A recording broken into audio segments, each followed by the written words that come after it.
Ahojte! Plesová sezóna je v plnom prúde, ak aj vyhľadáte na tento večer niečo jednoduché, tak to ste tu správne. Začneme očnou bázou, aby nám všetko pekne vydržalo až do rána. Ďalej naberiem na plochý štetec tento medený tieň a pokriem ním celé pohyblivé viečko, no a už sa pokúšam aj vytvarovať tvar oka tak, ako ho budem chcieť aj na konci.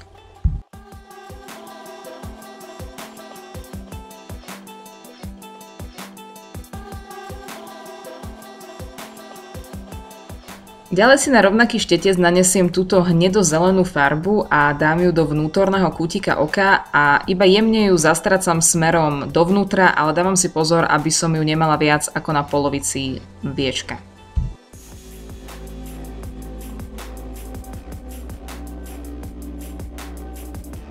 Jemne ťupnem do čiernej a iba naozaj veľmi jemne ňou vykreslím vonkajší ohyb oka.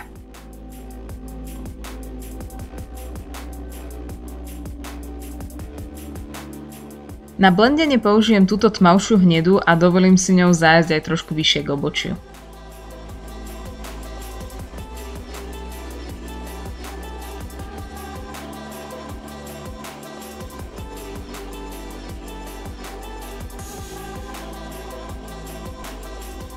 A ideme na spodnú linku. Na tú najskôr použijem túto trblietavú modrú ceruzku od Avonu a neskôr ju prejdem bledomodrým tieňom.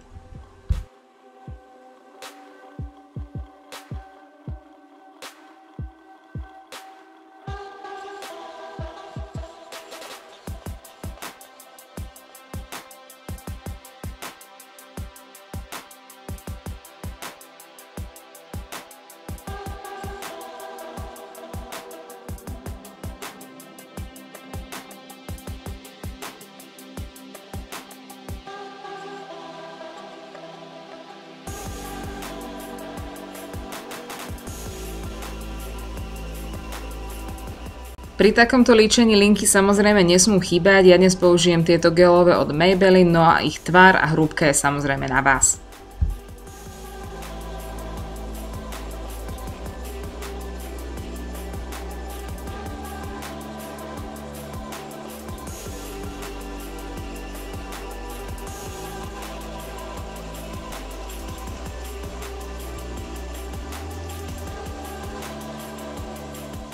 Samozrejme nesmieme zabudnúť ani na riasy, ja dnes opäť použijem moju milovanú Big and Daring od Avonu.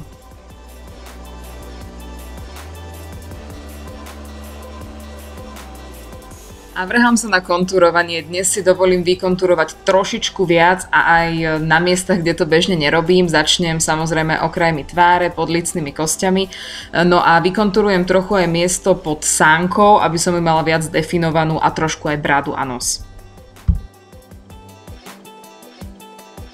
Na líčka použijem túto pomerne dosť výraznú ružovú, ale myslím si, že na večerné líčenie sa celkom hodí.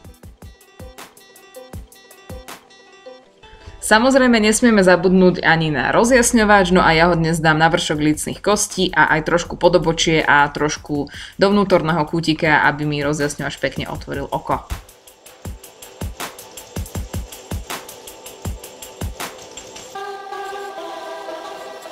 Za normálnych okolností by som použila tento trblietavý hnedo-oranžový rúž od nejakej, neviem vôbec akej značky Debut. A myslím, že by sa k tomuto líčeniu veľmi hodil, ale keďže mám opár, tak musím použiť iba konopnú vazelínu, moju najlepšiu kamarátku. Ale myslím, že toto líčenie aj s ňou bude mať šmrnc. Ja osobne milujem to, keď mi líčenie ladí s vlasmi a pri tomto líčení to tak naozaj je. Dúfam, že sa vám video páčilo, dajte mi vedieť, či sa vy tento rok vyberiete na nejaký ples a či možno použijete takéto trošku netradičné líčenie. Ak sa vám video páčilo, nezabudnite mi dať like alebo odber, ak ho ešte nemáte, no a budem rada aj za vaše komentáre. Ahojte, vidíme sa pri ďalšom videu.